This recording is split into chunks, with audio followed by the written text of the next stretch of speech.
Aloha, everybody. Welcome to our brand new segment, 10 Questions with Sarah. We are here with our good friend, Mr. Herb Ohta Jr. We are celebrating a new album release, and you also might recognize somebody next to him, somebody who also happens to be on the album, Mr. Jake Shimabukuro. Hey, Aloha, you guys. Thank you. Aloha. Thank you, Sarah. Awesome. So here we go. 10 questions. First question. Okay, Herb, you ready? These are hard-hitting questions. It's like the hot seat. Yes. Okay. Especially because you're right in the middle. Right in the middle. Okay, so 35 years of ukulele, right? And playing ukulele. Well, in the business. Yes. Yes. So what makes this particular album so special or meaningful to you? Good question. Never really gave it that much thought. It's just this project was different because normally I record like in a week, but this album took like 5 months. Wow. Yeah. So I kind of took my time with this, and it gave me a chance to actually really practice the material. So yeah. Nice. Wow. So, okay. Did you find this particular experience, especially since it was a longer duration of time, easier in the studio this time than in the past, or harder? It was actually easier because I wasn't always looking at my watch, and before I used to always wanted to cram as much as I could within a period of time. Right. But this time I kind of took my time. Nice. Okay. So maybe next album, maybe I'll do it in 3 days. Oops. Now, who all is featured on this album? Well, for my rhythm section, I have John Yamasato, Will Tofolo playing bass, Oh, he's great too. Capono Lopez playing steel guitar from the Big Island. I feature Jeff Peterson on one song, playing Hawaiian Kiho Alu. I have Dean Taba playing bass on one song. I have Sean Pimentel playing drums, Michael Grande playing keys and piano, and this guy playing trombone. Nice. He is a mean trombone player. Yeah. That's what he's known for. Yes. Right. Nice. Now, which is your personal favorite track? Personal favorite. I have to say a song called Ohana Popoki. It was a song that I wrote, and my wife said to name it after the cats that we have. Yes. And then we recorded our cats at home, and Mike Grande, the engineer, put the cats at the end of the song. So That's super you're gonna hear cats at the end of the song. You're showing everyone your soft spot, Herb. That's so sweet. It wasn't my idea. Now, Jake, can I ask you, what's your favorite song off of this album? He hasn't heard the album yet.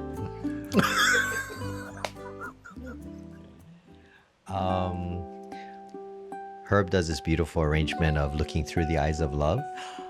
Through And the I Eyes of think- Love. Or Through the Eyes of Love. And yeah, just the richness of the ukulele, his playing, the phrasing, the arrangement is so beautiful. And I like that one too because you can really hear like everything that he's doing, and I've always admired that about his playing. But I think overall in general, I told Herb that, this is probably my favorite, of all his records. I mean, all his records are great, but this one in particular, I felt that, yeah, it was just the arrangements were beautiful. The tone of his instrument is just absolutely stunning. And and choice of songs and his writing and his original. I've always been a fan of, his original music. Yes. And just his style of writing, and he's just so melodic. So yeah, so I do love this record. All right, Herb. Yes. So we know both of your favorite songs off of the album, but what song do you think will be the most popular? That's a tough one, yeah? That is a tough one. I don't know, and I don't really care as long as I'm just being honest. No, that's good. Because as long as the album is overall is well received and it helps people either get through traffic or shopping at a mall or riding an elevator from the first floor all the way to the 100th, Yeah. then I think As long as they just enjoy the album. as long as they enjoy the album. That's Nice. a tall building. Yeah, it is a tall building. And it's only one ukulele story. Whose idea was to have him part of this? All right, next up. Which was the hardest song to record on this album? Most definitely, it has to be Stevie Wonder's Master Blaster. Whoa. What was it that made that one so hard? Just the overall, because it's in 12/8. Oh, It is yeah. in 12/8. I think it's in 12/8. But just to get the hook down in time, that was difficult. And to have it in sync with me, Jake, Dean Talbot, who was playing bass, and Mike Grande, who was doing the keys, to have everything in sync was pretty difficult. Oh, I can't wait to hear that one. Me too. That's yeah. Woo! Me too. Herb. All right, your favorite memory associated with this album? I think one time we were recording and Jake brought a whole sushi platter, What? Yum. and me and Mike looked at each other like, "Oh, we can't eat this," because Jake had to leave. He's just came and dropped off food, Aw. and so we can't eat all of this. And sure enough, after 2 more songs of recording, I only had 3 pieces left. Oh, Jake, follow-up question. Where was the sushi from? Oh, it's this place near my house called Domo Cafe. Yeah, and they do these like seared pieces, and they're Apparently it's really good. Only a few pieces left. It was really good. It was really good. I love that best memory. Excellent. Excellent. All right. Biggest happy accident while writing the album? Happy accident. Yeah, maybe something that you didn't intend and then all of a sudden, oh, that does work. I love this. For me, I think is when like Dean, who played bass for Yes. Master Blaster, he just kind of went off on his own vibe, Yeah. and Mike and I looked at each other like, yeah, that's a keeper That's awesome. kind of thing. Or when Jake does his solos for Master Blaster, or Capono Lopez doing his steel guitar solos, or even the percussionist John Porlis. Sorry, John Porlis is also on the album. When he uses these different implements, and we're like, what was that? And he's like, oh, I got it from Japan. So I'm like, oh, they use it. He goes, yeah, they use it like for kabuki theater stuff. So he used it on one of the songs, and I was like, oh, that's pretty interesting. I never heard that before. So Wow. that kind of stuff, it always feels good when you hear something different that you don't even associate the song with in your mind before you go into the studio. So I think that's pretty cool. How cool.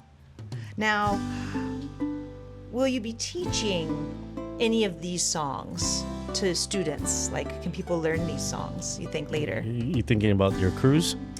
Oh, no, no. But I mean, maybe, are you teaching these on the cruise? No. But just in general, like if students say, oh my gosh, I love that song. Can you teach me that song? I have 80% of my album already notated and tabbed. So Wow. So yes. if people want to learn the song, then look me up. Yeah, I was going to say, herbohtajr.com. Yep. Oh, wow. I'm like, I'll need a copy of that, please. That sounds awesome. And then what's the best way for people to get the album? You can listen to it, stream it. It's on Apple Music. It's on all your streaming services. You can also get the CD from my website, And you can also order and download the digital file from my website as well. So And those of you guys out there in the interwebs land, I would recommend going through the website if you can, just because that's always going to be better than any streaming service. And you might even be able to write Herb a little note of thanks too. Oh, by the way, if you download it, if you purchase it and download it from my website, you actually get a WAV file of each song instead of an wow. MP3. And you get the graphics also of the CD covers and the inside of the liner notes and everything It's nice. in PDF form. So Can you tell us a little bit about those liner notes, Herb? Jake? Well, Jake wrote the liner notes for my album. 90% of it, for my album, he wrote 90% of my dad. Aww. The liner notes. That's not I'm just joking. But Yeah. he wrote the line notes, and it was quite long. And when I gave it to the graphics person called me and says, "Where am I going to fit all of this?" Because it was quite long. But it was nice of Jake and to be able to write the liner notes for my album. It means a lot. No, it was such an honor to write, the liner notes for Herb's album, and yeah, I'm sorry. I know it was a little long, but it was actually even longer part.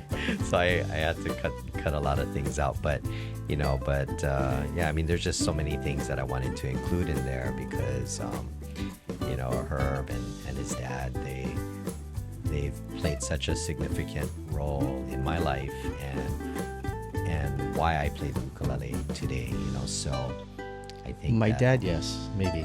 You too? You too. No, Yes, you too. So YouTube? Yes. YouTube, yes. so it was truly an honor and yeah, and I like I said, I love this record. I think it's absolutely beautiful, and I love the cover too. I thought the cover was Well, the cover. really cool. I may want to steal that idea in the future. With your permission, of course. Oh, Yes. of course. So definitely go to Herb's website to download all of that so you can read all of the beautiful words that Jake had to say about the album and, of course, about Herb and his father as well. But thank you so much for being able to join us for 10 questions, Herb. Well, thank you for having us here and doing this. Hungry now. I know. Yeah. Hey, We gotta go eat. congratulations, man. Yes, congrats. Awesome. And thank you, Jake, Thank so you. much for also being able to sit in Thank too. you. It's an honor. Thank you. Sweet. Awesome, you guys. Go check it out. HerbOhtaJr.com, you guys. Aloha. It's like The KHON. the ending.